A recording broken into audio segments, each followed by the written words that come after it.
بسم اللہ الرحمن الرحیم۔ السلام علیکم۔ روزانہ واقعات سننے کے لیے اس چینل کو سبسکرائب کریں۔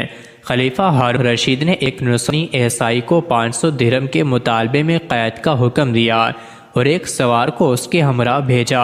سوار نے دیکھا راستے میں ایک شخص گھاس کا بوجھ اٹھائے جا رہا ہے اور اس کا بوجھ ایک طرف کو جھکا ہوا ہے۔ یہ دیکھ کر سوار نے اس کو سیدھا کر دیا، پھر وہ بوجھ دوسری جانب کو جھک گیا، جس کو دیکھ کر سوار نے لا حول ولا قوت الا باللہ پڑھا۔ نصرانی نے سوار کی زبان سے یہ کلمہ سن کر اس کلمے کی بڑی تعظیم کی۔ یہ دیکھ کر سوار نے نصرانی سے کہا کہ جب تم اس کلمے کی اس قدر عظمت کرتے ہو اور اس کو اتنا بابرکت سمجھتے ہو تو خدا تعالیٰ پر ایمان کیوں نہیں لاتے، جس کے نام کی عظمت سے اس کلمے کو یہ برکت حاصل ہوئی ہے۔ اس پر اس نصرانی نے جواب دیا کہ میں نے اس کلمے کو آسمان کے فرشتوں سے سیکھا ہے۔ یہ سن کر سوار کو بہت تعجب ہوا اور سوار نے خلیفہ کی خدمت میں حاضر ہو کر تمام واقعہ بیان کیا۔ تو خلیفہ نے نصرانی کو بلوا کر دریافت کیا، آخر تو نے یہ کلمہ فرشتوں سے کس طرح سیکھا ہے؟ تو اس نے بتایا کہ واقعہ یہ ہے کہ میرا ایک چچا بہت مالدار تھا اور اس کی ایک حسین لڑکی تھی۔ میں نے اس چچا ذات بہن کے لیے اپنے نکاح کا پیغام دیا، جس کو میرے چچا نے منظور نہ کیا اور اس کا نکاح دوسری جگہ کر دیا۔ چنانچہ شب زواف میں اس کے شوہر کا انتقال ہو گیا۔ میں نے پھر اس سے نکاح کی درخواست کی، مگر اس نے اب بھی میری درخواست منظور نہیں کی اور دوسری جگہ اس کا نکاح کر دیا۔ اس کا وہ شوہر بھی اسی طرح شب زفاف میں بیوی کے پاس گیا تو مردہ پایا گیا۔ پھر تیسرے شخص سے اس کا نکاح ہوا، اس کے ساتھ بھی یہی واقعہ پیش آیا۔ اس کے بعد چوتھی مرتبہ میں نے پھر اپنے عقد کا پیغام دیا تو مجبوراً چچا نے اس لڑکی کا عقد مجھ سے کر دیا، کیونکہ متواتر ان حادثات کے بعد کوئی دوسرا اس لڑکی سے عقد کرنے کو تیار نہ ہوا۔ آخر میں نے دیکھا کہ خلوت کے وقت شیطان ایک گوہ گراہ کی شکل میں ظاہر ہوا اور اس نے زور سے ایک چیخ مار کر کہا، تو کہاں آیا ہے؟ میں نے جواب دیا کہ میں اپنی بیوی کے پاس آیا ہوں۔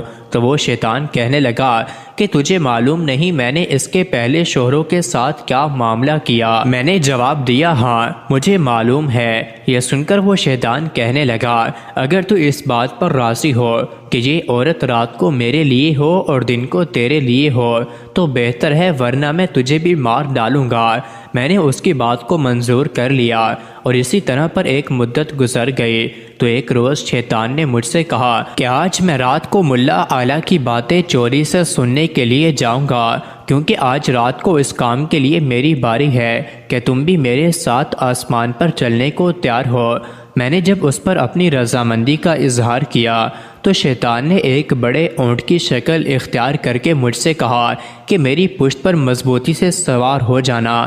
چنانچہ جب میں اس پر سوار ہو گیا تو وہ شیطان ہوا میں اڑنے لگا۔ اتنے میں مجھے فرشتوں کی آواز آئی کہ وہ لا حول ولا قوت الا باللہ کہہ رہے ہیں، جس کو سن کر شیطان واپس ہوا اور مردے کی طرح زمین پر گر پڑا اور میں بھی اس کے قریب ہی جا گرا۔ جب کچھ دیر کے بعد اس کو ہوش آیا تو کہنے لگا کہ تم اپنی آنکھیں بند کر لو۔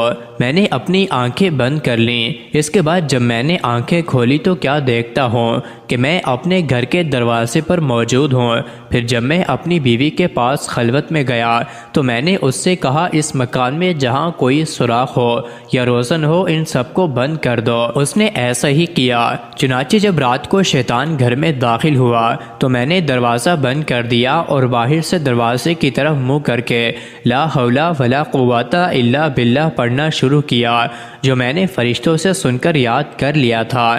اتنے میں نے ایک سخت آواز سنی، پھر دوسری اور تیسری مرتبہ لا حول ولا قوت الا باللہ پڑھا تو اس کے بعد بیوی نے مجھے پکارا کہ اندر آ جاؤ۔ جب میں اندر گیا تو بیوی نے بیان کیا کہ جب تم نے پہلی مرتبہ لا حول ولا قوت الا باللہ پڑھا تھا تو شیطان نے یہاں سے بھاگنے کا راستہ تلاش کیا، مگر اسے کوئی راستہ نہیں ملا۔ جب دوسری مرتبہ تم نے لا حول ولا قوت الا باللہ پڑھا تو آسمان سے ایک آگ نے اتر کر شیطان کو گھیر لیا، اور جب تیسری مرتبہ تم نے لا حول پڑھا تو اس آگ نے شیطان کو جلا کر راکھ کر دیا، اور حق تعالی نے ہمیں اس ملعون سے نجات دے دی۔ خلیفہ ہارون رشید نے نصرانی کی زبانی یہ واقعہ سن کر اس کو رہا کر دیا اور وہ 500 درہم بھی فرما دیے جن کے عوض اس کو قید کا حکم دیا تھا۔ حاصل یہ سب برکت اس مبارک کلمے کی تھی جس کے پڑھنے سے یہ سب ظاہر ہوا۔ مزید ایسے ہی ویڈیوز کے لیے چینل کو ضرور سبسکرائب کریں۔